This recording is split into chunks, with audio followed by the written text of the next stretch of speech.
Well, it certainly has been a roller coaster ride for the Government of National Unity partners since it was formed post the 2024 elections. Policy disagreements, including the tabled national budget for 2025, with the contentious issue of the VAT increase creating further tensions. Last year, the GNU partners signed a statement of intent committing to adhere to its rules and terms, including a professional, merit-based, non-partisan developmental public service that puts the people first. Now, to discuss this further and look at what is at stake for the Government of National Unity, we are joined by Dr Oscar van Heerden. He's a senior research fellow at the Centre for African Diplomacy and Leadership at the University of Johannesburg. Dr van Heerden, always a pleasure. Thanks for joining us. Good morning, Leanne, and good morning to the viewers. Well, it certainly has been an incredibly busy weekend for the GNU partners. I mean, we know the DA held its Federal Executive Committee meeting last night ahead of the deadline for the budget, which is supposed to be passed on Wednesday. Their reports, I'm seeing that in the Business Day, are reporting this morning that there's a meeting between President Ramaphosa and DA leader John Steenhuisen today as well. I mean, do you foresee the DA or the ANC compromising on policies to go ahead and approve this budget?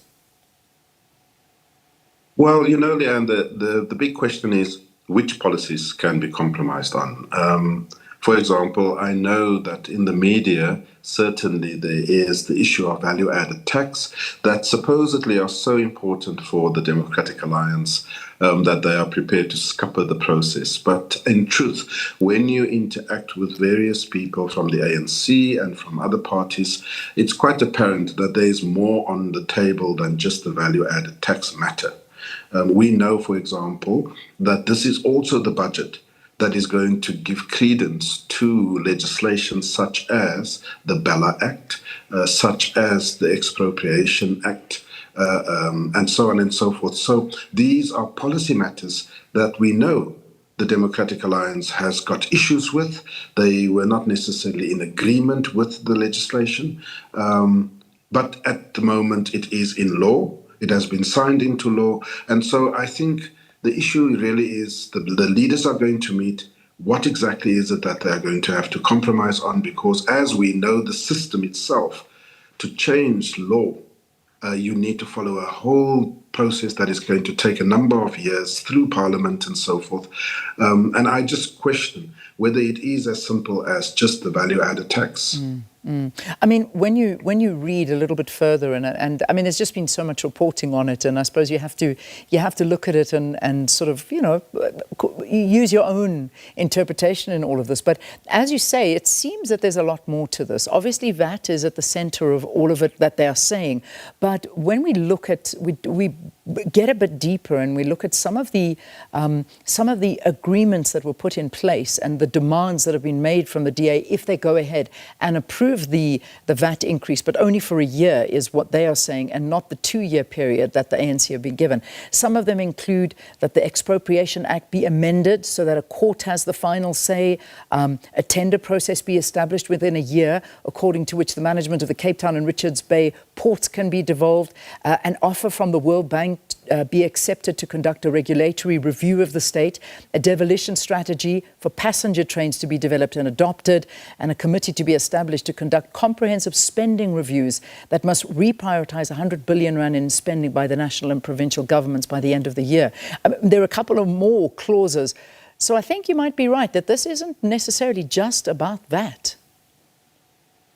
No, and the truth, Leanne, is that it was never really just about that. And we understand the politics and the perceptions, of course. Every party wants to identify with the poorest of the poor. And indeed, value-added tax is going to hit the ordinary South Africans very hard.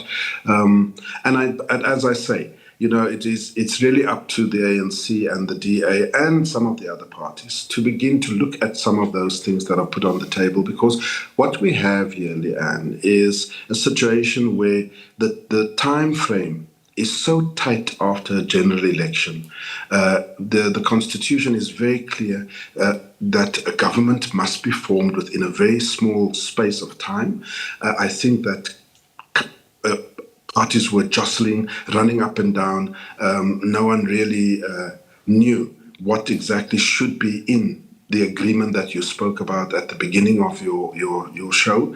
But a government had to be formed, and as a result, there was simply not enough time to cover all the bases in terms of the economics, in terms of the funding and the debt issues of budget. We now also see more and more there wasn't enough time around who should decide around foreign policy choices and so forth. That's also in contention, and so on and so forth. So it's a lot of lessons that we've learned. The next round, because coalition politics is here to stay, whether we like it or not, the GNU is going to come in various permutations in the future.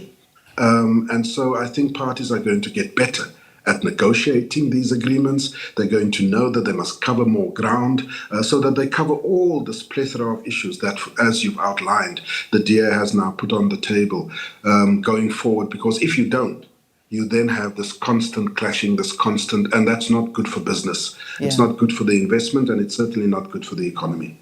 So let's talk about, the idea of looking outside of the GNU partners, because this is it's a reality. I mean, you've got, talk that there could be deals with the EFF and the MK party as well, if the DA refused to come to the party. Let's perhaps look at those kind of scenarios and what it would mean for the GNU. Well, absolutely. I mean, what the big question here is that the current partners, all 10 parties, and in no small measure the Democratic Alliance, will have to ask themselves a very pertinent question, which is, why did we agree to go into a government of national unity, into a coalition arrangement with the governing party, the ANC? And it was, if we recall, Leanne, on the part of the DA, it was very clear that they did not want the EFF to be part of government.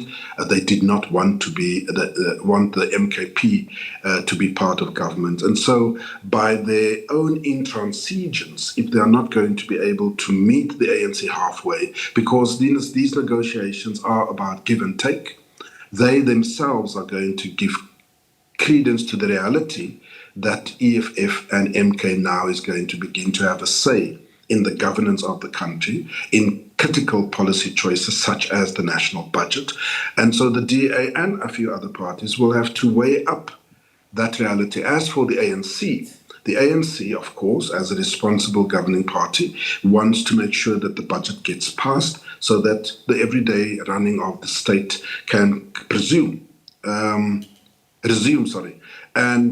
they will have to do anything in their power, including, if needs be, going outside of the fray and go and make appeals to the EFF and MKP. What that then means for the future is an interesting scenario, because what it then means is that every time the DA, the IFP and others want to cajole, want to force the ANC into a particular position, the ANC will have this back door open.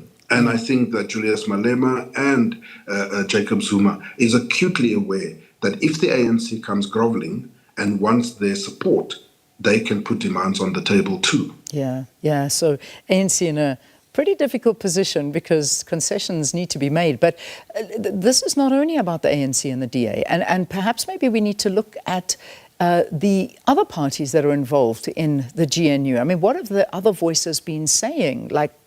For instance, the IFP in this. Yeah, the IFP and, of course, Gayton McKenzie and others are also important players, even though they have small percentages. They themselves are also having a set of demands. The truth of the matter is, Leanne, we might all talk about the fact that political parties are going to say to people, it's all about you. We are concerned about what you need, what you want. We don't want to hit you in your pockets and so forth. We want to create jobs and all of that. And it might be all true. But the truth is that they all see an opportunity here where they can better improve their position as a political party. And they're going to use this situation to actually negotiate some of those gains. It's a question of how far are they prepared to push the envelope and how far is the ANC prepared to compromise? Because at the end of the day, there are bigger considerations, which is the debt to GDP ratio. The repayment on the debt it's huge, and the triple challenges of unemployment, inequality, and poverty persists. And that really should be the guiding star in these negotiations. So, I mean, this is the reality, is that the country is in a problem. The country needs money. We know how we got here. It's unfortunate, but the country needs the money for a lot of issues. Is there any other option we can look at? Because, you know, financially it's tough, and now politically it's tough, because the last thing we need is to see a collapse in the GNU. Is this a possibility? Because that's what everybody is talking about at the moment, that this could see a big break in the GNU. Do you agree with sentiments like this, or do you think they will manage to reach an agreement? I think that they will manage to reach an agreement. Compromises will have to be struck on both sides, on either side, let me put it like that. But I think that it's more important for the stability of the country to have the GNU. I'm almost certain that that would have been paramount on the agenda of the DA at the Federal Council. Yes, we can't just be pushed around. Yes, we can't always be seen to be the one to compromise.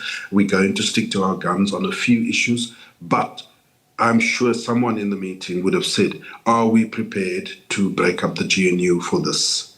And I think the answer would have been no. Yeah. We need to try and push the ANC. They need to see reason for our arguments and so on. So I think the GNU for now, I suspect, is safe. However, we do need to also say that there's bigger questions we have to ask, Leanne. You know, as you've said, we've seen this calamity coming.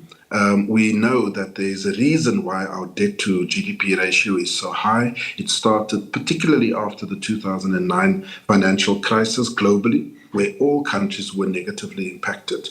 We were not able to recover as well as we had ought to. There is an investment problem. People are fearing for the stability politically in the country. And then, of course, there's bigger issues such as the foreign policy dynamics. There's a war in Ukraine that is impacting on the world order. There's problems in the Middle East, and there's definite tension between the two great economies such as the USA and China. These are all things and factors that are impacting on South Africa.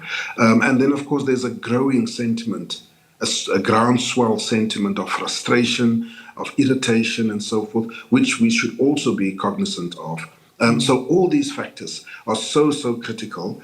And I think what is required is indeed this national dialogue that people are talking about, where various stakeholders, business, labor, etc., needs to come and have a frank conversation. Because the truth also, Leanne, that is never spoken about is that our own domestic employers, business, has also been reluctant to invest in the economy to the tunes of trillions.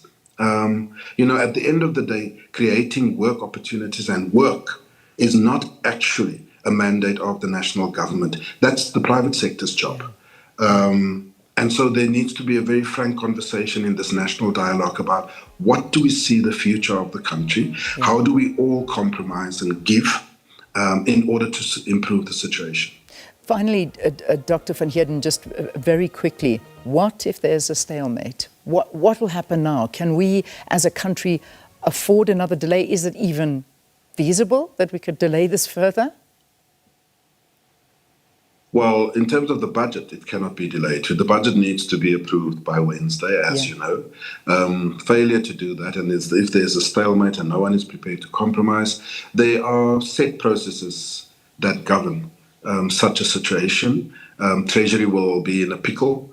The country will literally, in terms of government, come to a standstill because salaries won't be able to be paid and so on and so forth. So it is a big scenario. I do want to stress, Leanne, we've never found ourselves in this situation, but this is the new reality with coalition politics.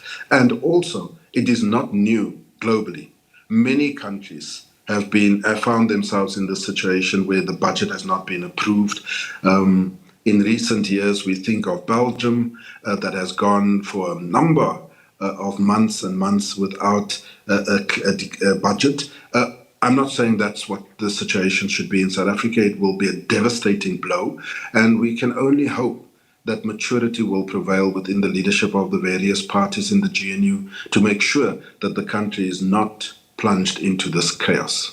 Dr. Oscar van Heerden, thank you. Thanks for talking to us. Senior Research Fellow at the Centre for African Diplomacy and Leadership at the University of Johannesburg, talking to us about the future of the Government of National Unity and what is at stake as Parliament convenes this Wednesday to vote on the national budget.